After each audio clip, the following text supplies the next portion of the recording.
ಅನು ಒಂದು ನಿಮಿಷ ಬಾ. ಏನಕ್ಕ? ಅನು, ನಾನು ಹೇಳಿದ ಕೆಲಸ ಏನು ಮಾಡ್ಬೇಕು ಅಂದ್ಕೊಂಡಿದ್ಯಾ? ಯಾವ ಕೆಲಸ? ಅದೇ ನಮ್ಮಮ್ಮ. ಓ ಅದಾ, ಇವತ್ತು ತಾನೇ ನನಗೆ ವಿಷಯ ಹೇಳಿದ್ದೀರಾ. ಮಾತಾಡಿದ್ರಾಯ್ತು ಬಿಡಿ ಅಕ್ಕ. ನಾಳೆ ನಾಡಿದ್ದಲ್ಲಿ ಒಳ್ಳೆ ಸಮಯ ನೋಡ್ಕೊಂಡು ಮಾತಾಡ್ತೀನಿ. ಅನು, ನಿನ್ನೆ ತಾನೇ ಮದುವೆ ಆಗಿದೆ, ಮನೇಲಿ ಎಲ್ಲರೂ ಖುಷಿ ಖುಷಿಯಾಗಿದ್ದಾರೆ. ಇದಕ್ಕಿಂತ ಒಳ್ಳೆ ಸಮಯ ಬೇಕಾ? ಹೋಗನು, ಇವತ್ತೇ ಮಾತಾಡು. ಇವತ್ತೇನಾ? ಹಾಂ, ಈಗಲೇ. ಒಳ್ಳೆ ಕೆಲಸಕ್ಕೆ ಮೀನಾಮೇಷ ಎಣಿಸ್ತಾರ? ಹೋಗುವನು, ಹೋಗಿ ಮಾವನ ಹತ್ರ ಮಾತಾಡು.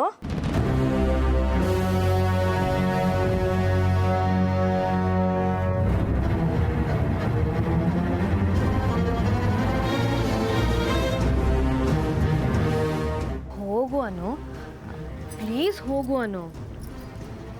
ಸರಿ.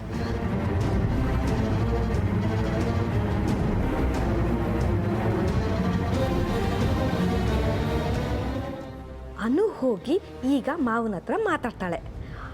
ಅವಳ ಮಾತಿಗೆ ಮಾವ ಖಂಡಿತ ಇಲ್ಲ ಅನ್ನಲ್ಲ. ಅಲ್ಲಿಗೆ ನಮ್ಮಮ್ಮ ಈ ಮನೆಗೆ ಅಂದರ್, ಈ ಮನೆ ನೆಮ್ಮದಿ ಬಾಹರ್.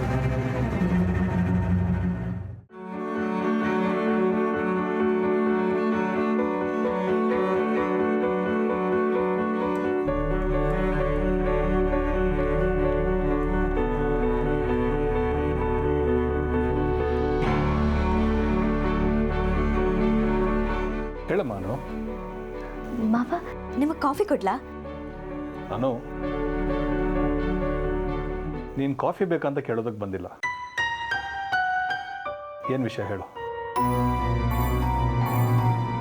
ಮಾವ, ಪವಿತ್ರಕ್ಕನ ಅಮ್ಮ ಇದ್ದಾರಲ್ವಾ? ಹೌದು, ಹಿಂದೆ ಇಲ್ಲೇ ಇದ್ರು. ಅವ್ರು ಈಗಲೂ ಇಲ್ಲೇ ಇದ್ರೆ? ನಿನ್ನ ಕಿರಿಕಿರಿ ಆಗಿರೋದು, ನನ್ನ BP ಜಾಸ್ತಿ ಆಗಿರೋದು, ರಾಜೀವಿಗೆ ತಲೆನೋವು ಬಂದಿರೋದು, ಅದಕ್ಕೆ ನಾಗಮಣಿಯವರು ಈ ಮನೆಗೆ ಬರೋದನ್ನು ನಿರ್ಬಂಧ ಮಾಡಿದ್ದೀನಿ. ಗೊತ್ತು ಮಾವ, ಆದರೆ ಪವಿತ್ರಕ್ಕಂಗೆ ಅಮ್ಮ ಇಲ್ಲೇ ಇದ್ರೆ ಒಳ್ಳೇದು. ಅದಕ್ಕಿಂತ ಹೆಚ್ಚಾಗಿ ನಾಗತ್ತೆ ಈ ಮನೇಲಿದ್ರೆ ಒಳ್ಳೇದು. ಅವ್ರು ಹೊರಗಡೆ ಹೇಗಿದ್ದಾರೆ ಅಂತ ಗೊತ್ತಿಲ್ಲ ನಮಗೆ. ಹಾಗಾಗಿ ಅದರಿಂದ ನಮಗೆ ಕೆಟ್ಟ ಹೆಸರು ಬಂದರೂ ಬರ್ಬೋದಲ್ವಾ ಮಾವ? ಹೊರಗಿನ ಜನರಿಗೆ ಮನೆ ಒಳಗಿನ ವಿಚಾರ ಗೊತ್ತಿರೋದಿಲ್ಲ ಅಲ್ವಾ? ಮತ್ತೆ ಹಾವನ್ನ ತಂದಿಟ್ಕೊಂಡು ಹಾಲೆರಿಬೇಕು ಅಂದ್ಕೊಂಡಿದ್ಯಾ? ಏನು ಪ್ರಯೋಜನ ಇಲ್ಲಮ್ಮ. ನೀನು ತುಂಬ ಒಳ್ಳೆಯವಳು, ಅದಕ್ಕೆ ಎಲ್ಲರೂ ಹಾಗೆ ಕಾಣಿಸ್ತಾರೆ ನಿನಗೆ. ಅವ್ರು ಮಾಡಿರೋ ತಪ್ಪನ್ನ ಒಂದು ಸಲ ಕ್ಷಮಿಸಿ ಮಾವ.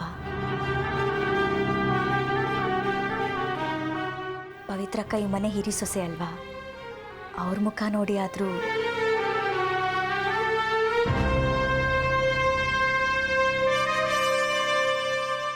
ನಾಗಮಣಿಯವ್ರ ಮೇಲೆ ನಿನಗೆ ಯಾಕೆ ಅನುಕಂಪ ಬರ್ತಾ ಇದೆಯೋ ನನಗೆ ಗೊತ್ತಿಲ್ಲ. ಈ ಮನೆಗೆ ಬಂದು ಇಷ್ಟು ಸಮಯ ಆದರೂ ನೀನು ಇದುವರೆಗೂ ಏನು ಕೇಳ್ದವಳಲ್ಲ. ಮೊದಲನೇ ಸಲ ಬೇಡಿಕೆ ಇಟ್ಟಿದ್ಯಾ. ನಿನ್ನ ಮಾತಿಗೆ ಇಲ್ಲ ಅನ್ನಲ್ಲ ನಾನು.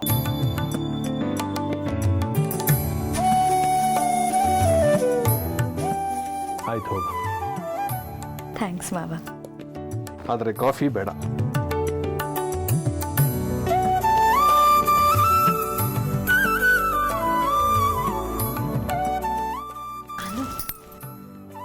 ಮಾವ ಏನಂದ್ರು, ಒಪ್ಕೊಂಡ್ರಾ? ಥ್ಯಾಂಕ್ಸ್ ಕಣೆ, ಥ್ಯಾಂಕ್ ಯು ಸೋ ಮಚ್. ನೀನು ಉಪಕಾರ ಯಾವತ್ತೂ ಮರೆಯಲ್ಲ ನಾನು.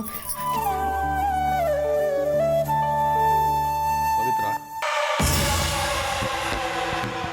ಅನು ಕೇಳ್ಕೊಂಡ್ರು. ಅವಳ ಮಾತಿಗೆ ಬೆಲೆ ಕೊಟ್ಟು ನಿಮ್ಮಮ್ಮ ಮತ್ತೆ ಈ ಮನೆಗೆ ಬರೋದಕ್ಕೆ ಒಪ್ಕೊಂಡಿದ್ದೀನಿ. ಇನ್ನೊಂದು ಸಾರಿ ಈ ಮನೆ ಕೆಟ್ಟದಾಗಿ ನಡ್ಕೊಂಡ್ರೆ ನಾನು ಅನು ಹೊಣೆ ಅಲ್ಲ.